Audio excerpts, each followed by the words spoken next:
बहुत समय पहले की बात है। एक छोटे लेकिन समृद्ध राज्य का राजा था।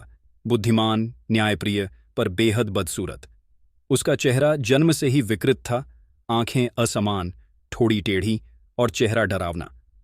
वह आईने में देखना पसंद नहीं करता था, लेकिन उसका दिल बहुत सुंदर था। वह प्रजा का ध्यान रखता, निर्धनों की मदद करता और हर धर्म का आदर करता। एक बार उसके दरबार में एक सुंदर और प्रसिद्ध नृत्यांगना नृत्य प्रस्तुत करने आई। उसका नाम था मधुरिमा। वह नृत्य और सौंदर्य की देवी मानी जाती थी।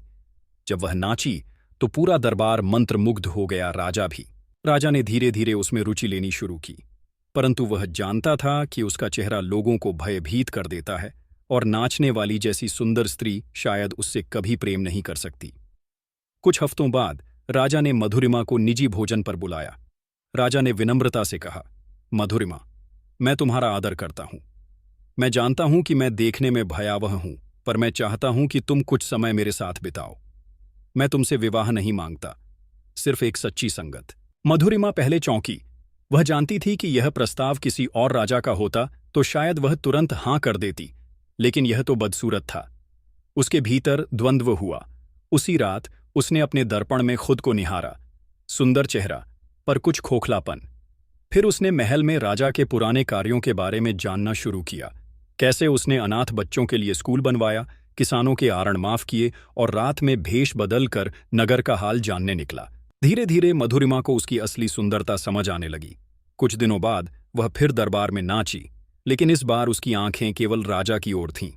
नृत्य के बाद उसने सबके सामने राजा से कहा, मैंने अब असली सौंदर्य देखा है, वह जो आंखों से नहीं, आत्मा से झलकता है।